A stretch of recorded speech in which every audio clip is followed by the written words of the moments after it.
Yo, what up? All right. So we got part 3 of Anthony Jeselnik's thoughts and prayers. Okay. Part 3. Part 3 and parts 1 and 2 have been exactly what I thought they would be. Definitely. Coming from Anthony Jeselnik. Definitely, man. Yeah. Very similar comedy to Daniel Tosh we were talking about earlier. Yeah. Yeah. Very dark humor. Very I dark. love it. I love it, man. Yeah. You ready? Yes, I am. I assume everyone here is drinking tonight. That's good. I love to drink. Love it. Do it all the time, every day, always have. I don't know where it comes from either. Hell, even my parents tell me, when I was like just a little baby, I used to climb out of my crib every morning and then crawl over to the liquor cabinet to try to spend time with them.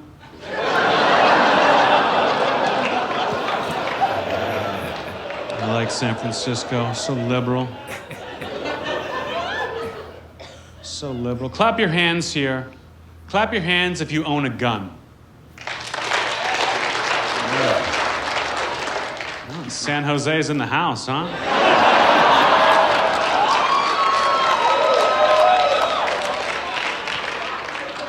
It's not too bad. I once asked the crowd in Houston that question. They just started firing their guns in the air. It didn't even let me finish the question. I don't own a gun. I'm against guns, to be honest.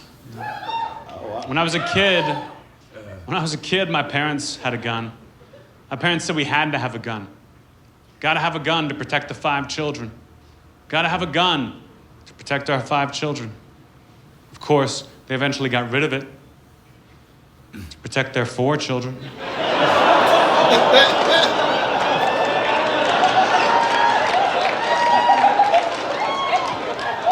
I'm not gonna lie, it was fun while it lasted. I was getting pretty good towards the end. Man, my parents were strict. Mom and Dad were strict. My mom and dad once made me smoke an entire pack of cigarettes. An entire pack of cigarettes in one sitting. Just to teach me an important lesson about brand loyalty.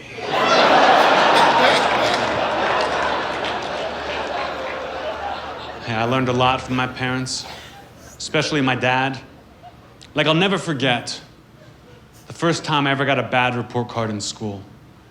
First time I got a bad report card in school, I brought it home, I gave it to my dad, and my dad beat me. Beat the hell out of me. But I learned something. Because the next time I got a bad report card in school, I brought it home, and I gave it to my mom. Let her take the hit.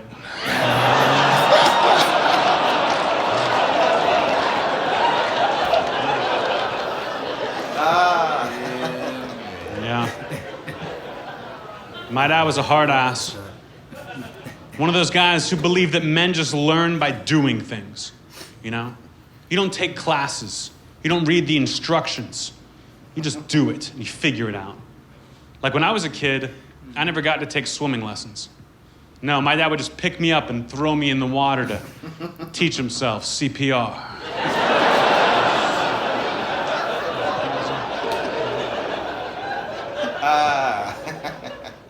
As a kid, my dad's prized possession, my dad's favorite thing in the world growing up, my dad was the proud owner of a Mickey Mantle rookie card.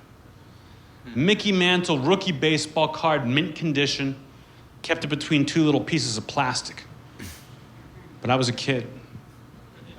I didn't know any better. One day I took that card to school and I traded it to a classmate for a candy bar. Damn. You know what that card is worth today? My relationship with my father.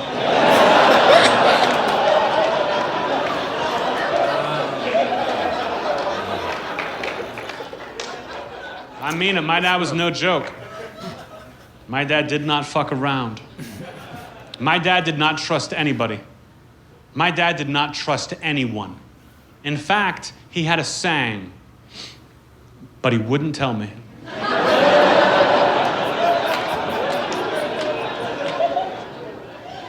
What, too clever for you? That joke is fucking amazing.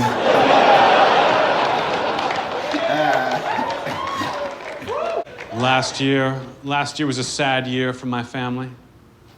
Last year, my mom should have been celebrating her 60th birthday. But because of drugs, alcohol, and other terrible decisions, we all forgot. It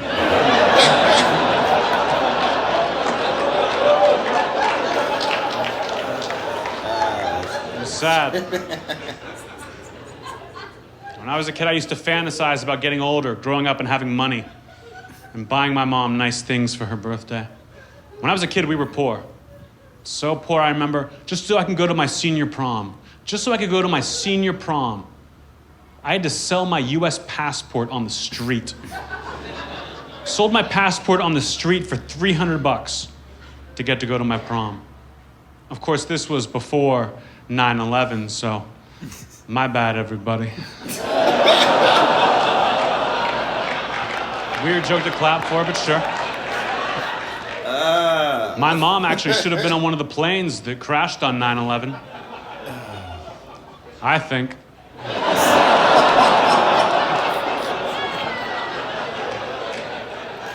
I mean, don't get me wrong, I loved my mother.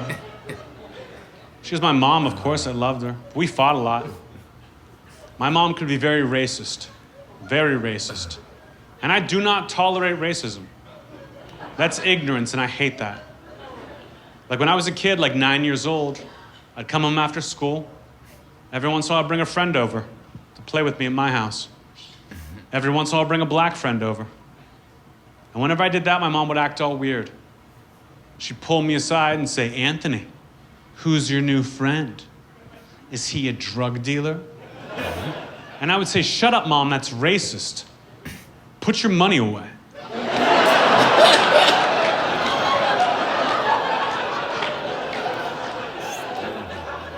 I never get to see my family anymore. Most of them are in jail, to be honest. And we never talk or write letters or any of that shit. Because they're all in jail for the exact same thing. My testimony.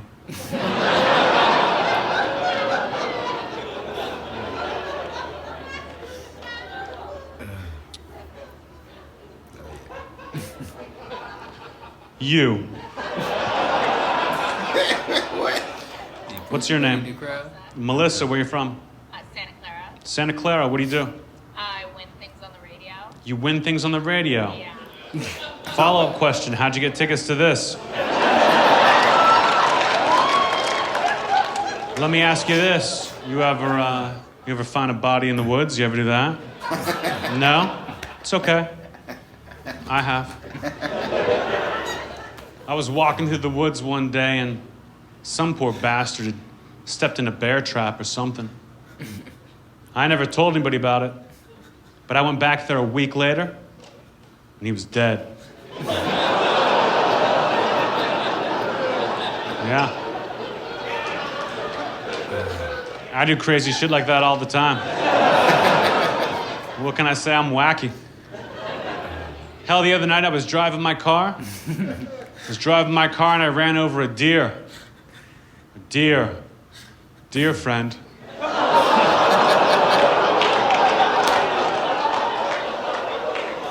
I'm touring constantly. At night, I do shows. But during the day, I've got a hobby. During the day, I go from town to town, and I shut down the local abortion clinic. You heard me. I shut down abortion clinics everywhere I go. It's easy for me. I'm charming. I just stand outside the front doors all day long and consistently underbid them.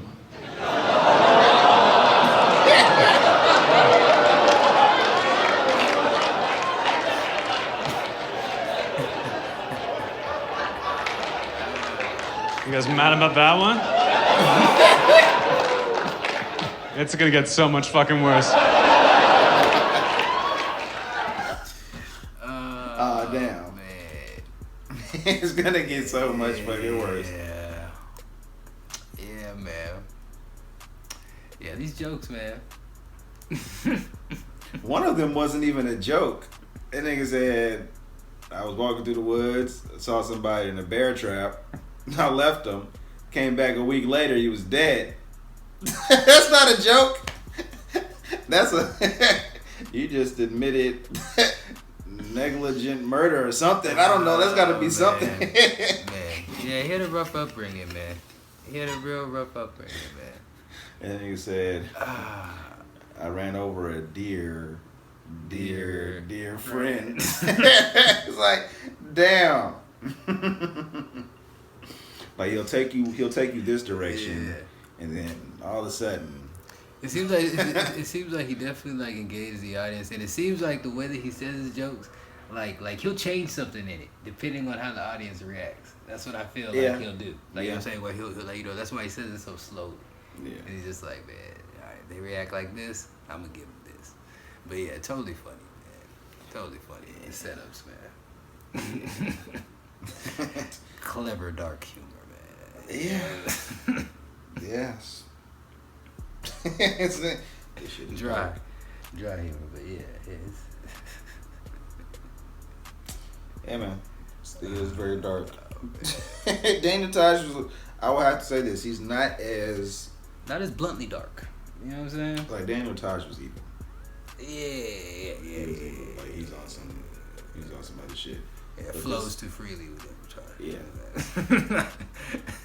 Like this is more structured darkness. Daniel Tosh was just like, oh. Yeah, shocking. Yeah, all over the place. But yeah, man.